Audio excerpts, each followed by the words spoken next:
apart completely, and Cloud9 started to play with some newfound confidence, and they looked really good doing so. That's what they need to do. Definitely, and they're looking for this control once again for Cloud9 towards this A side. And while it slows down a bit, we could notice the agent composition for this map, actually. It's changed a bit for TSM. They actually have, instead of a Sova, a Jet onto Wardell, but back to the basics for the other four. So you'll have Cutler as a Cypher, you'll have Hayes as a Sage, and you'll have Brimstone and Phoenix as the regular two of Sabrosa and two drones, respectively. On the other end, though, I'm surprised that you're going to have Relics. Yes, he's out Omen main, but you saw some nice set mollies that he had towards that side on Bind, and it's some things they could do similarly for takes towards the A side on Haven. So I would have expected that from a molly play from that, but he's going to go with the Omen instead. With this round, though, they're looking for the execution into B to at least get a spike plant. Oh, I like that movement from TenZ there. Just hops over the big metal box. Even Mitch using the wall to boost himself up. So this is a lot of control. And TenZ is still on the offensive. Pushes for a smoke to get a pick onto Hayes. And now starts to back up. Really isn't too much that TSM could do here. Wardell and Drone on either side of the map. And they're looking to try and catch some people that are lurking around. Namely this Omen. It's going to peek around the corner right now. It's an awkward fight. Come on, Drone. Gets the frag onto Relics eventually. But not too much else to happen. Wardell is the operator. He wants to keep hold of it. So this is going to be round number 3 going towards Cloud9. And I think this is looking decent there. Again, TSM are sometimes a bit of a slow team to start off with. So they're not going to be too worried. But Cloud9 are like, yes, more of this. And people talk about ability combos, right? Sometimes, let's say, this is basically their second real gun round in these 5 rounds. So this is where it will really dictate the pace here of TSM.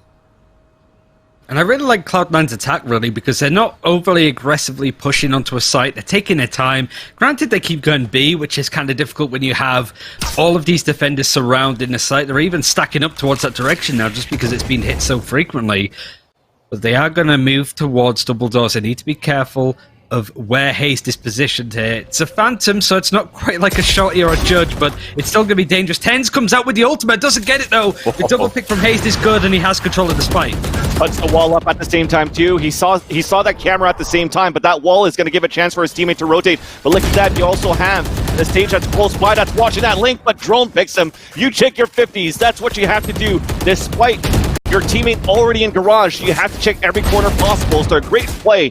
With only 12 seconds remaining, the pick comes through. There shouldn't be enough time here for Relics to pick up the spike and to get the plant. So now with 5 seconds left, close range here. Dash it away is Wardell. Going for the quick scope. Skylar falls down. Pretty stronger here on the attacker side from what I've seen with TSM's playstyle. Especially having a Jet on the operator too. They're probably going to count on Wardell to get a lot of opening picks. This round, though, split off across the map. Wardell's pushing down once again. He's about to come head-to-head here against Relics, who decides to fall back just a little bit now.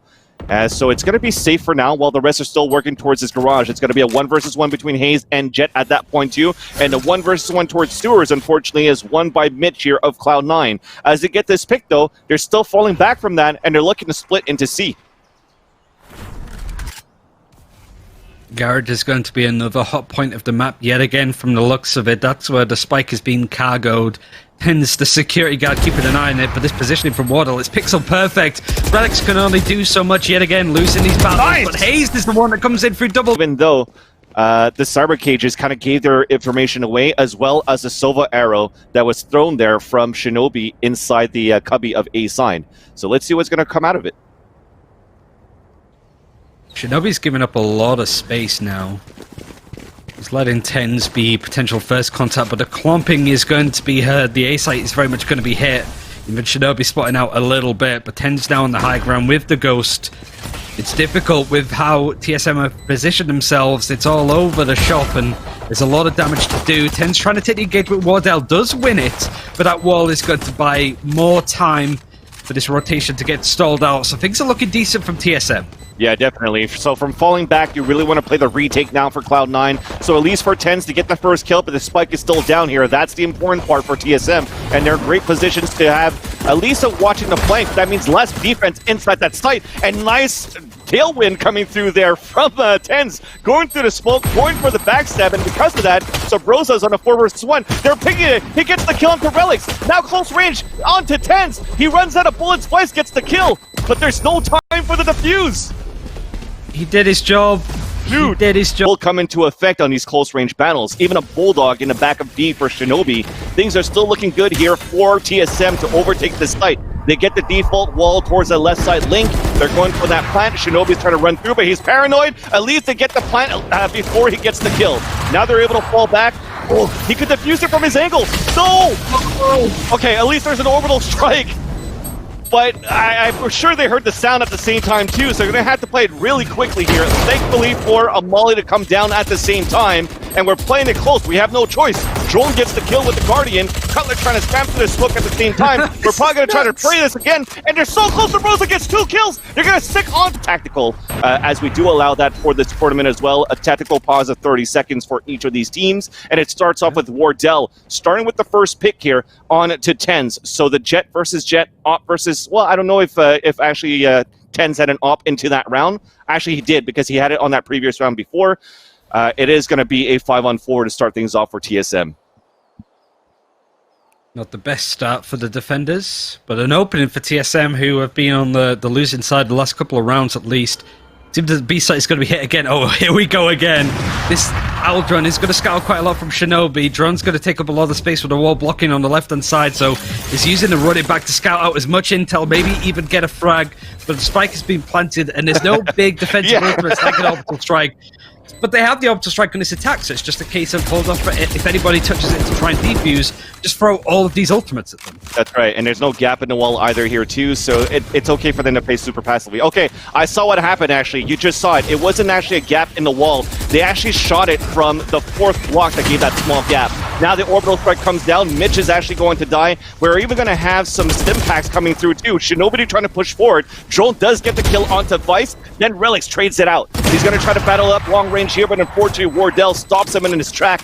And I think Mitch as well on this C site has been an absolute instigator of this success with how he's anchoring it. And so far, everything's been working well here for TSM to work towards B. They're going to try it again. You had the Blade Storm, a headshot from Wardell, a dash through to try to pick up the weapon.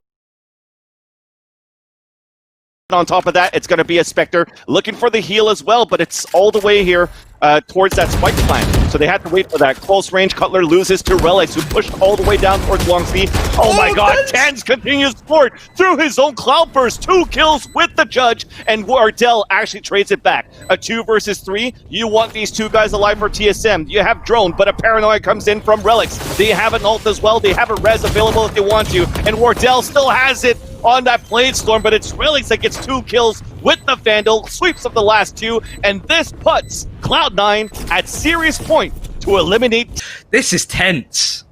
Literally.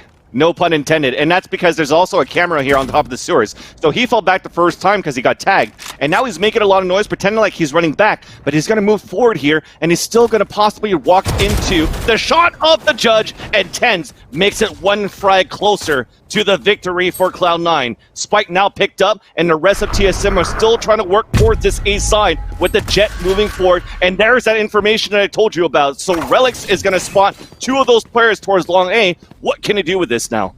TenZ is moving away from the site because he knows that the execute could come on B. This is a pretty big bait. When he comes out of haste, putting the wall down, it takes the player away from the site, and Wardell's got a nice sight line when it comes to the operator. Nobody's going to peek it, but you can see the TenZ is now back on A. You can see that the Blade Storm was ready to peek around this corner. 15 seconds left to plan, and Cloud9 aren't phased by this. They're just going to wait. That's right, now the Blade Storm's coming out, running out of it. The Judge is out as well. There's 7 seconds left. Cutler does get the kill onto the most important player in this round. TenZ is dead. The Spike is about to come down as well. Wardell gets the kill with the up. Shot darts coming through. At least the plant is successful. Everybody is falling back. Shinobi moving in from the spawn with his teammate Mitch at the top of heaven. A flank from Relics, but it's stopped by Wardell with the wall bang. Last 2 are now spotted. Wardell gets the 3rd onto Mitch. Wardell is saving a round for TSM. Shinobi is the last one standing at this point, and he will decide to fall back, especially now that he got tagged by a camera. It is going to be TSM staying alive into this point. But at this point, Shinobi, he could look for some exit kills too. But at the end of the day, it's still TSM looking to fight another round.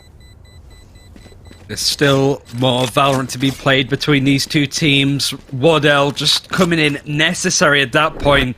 We're used to seeing him flex out like that we had, but the spike is being left in mid, so there's still freedom now for TSM to move around the map as they see necessary. A bit of a push-up from C9, namely it's going to be Mitch on the Sage on C holding onto that corner, but is it going to run into all that much? But this is what I mean, Cloud9 aren't over-pushing, they're not giving an opening for TSM to exploit, they're just waiting around the corners, most likely going to be planning to play retake. Even Cutler forced out a bit of utility towards the side of C9 as both Cyphers are going at it on A. More of a mind game, but look at this deep rotation coming in from Cloud9 moving over to A. The C site's looking open and Mitch is giving up his positioning, can easily be caught out here. It has to be a huge kill here from Hayes because of that. You saw that rotate come through, but Hayes is still holding towards his B side, and he was going to come up against Relics. Now they put that wall up. It's going back towards his B execute here for TSM. Hot hands to be thrown as well, but Relics is playing close range at the door. Coming and knocking, it's the Brimstone. The spike is now down. Drone trades it back. It's a 2-for-2 on each side. Now it's a 3 versus 3 remaining. You have to run it back. Drone is going to pop it up, get that information. He knows Shinobi's is close. Wardell gets the close range through the coppers on the Shinobi. A quick scope on the tents, and then Drone gets the last kill. They're going to come in and get the spike to add some money, but they're 2 rounds away of bringing this into sudden death. Run it back was super smart there. Drone knew that his positioning away used that ultimate was going to be easily spottable, easily telegraphed, so he used himself as bait, and Wardell in the smoke with the operator spots the aggressive push coming out on there to C9 to try and punish it. And from there, it was just electric, kill after kill after kill. It forces Tens to bring up the judge, but it seems to be a save from everybody else near enough, or actually maybe a bit of a force, looking at what Relics is wanted to buy. Yeah. This is where TSM is starting to bring it back a little bit, and you can't give them too much momentum, or they will just take this game away from C9 right whilst it's in their claws. Yeah, so you lost 2 rounds in a row. You're going to have that economy into the next, so it's okay to see them buy that judge, and I think it was a Spectre on that second one. While meanwhile, I saw one with 3,300 not buying any weapons, so I think what they want to do is just try to gamble onto this one here because Tens has a judge and Tens is good with a judge, and if they actually lose a round, you could still buy an operator for Tens into the last and bring it into the distance pretty much at this point. So 12-10 now in favor of TSM. Their pressure is still on here for the attacker side. And it looks like A is going to be hit. A lot of pressure for Vice to deal with on this anchor. The latest player to be in this roster of C9 has done relatively well across this series, but might be asked for quite a lot whilst Tens is holding in double doors with the judge. Right now it's just spotting out stuff. This rotation could be a little bit slow. It depends how TSM want to play this, but it's a lot of pressure for the latest player to deal with.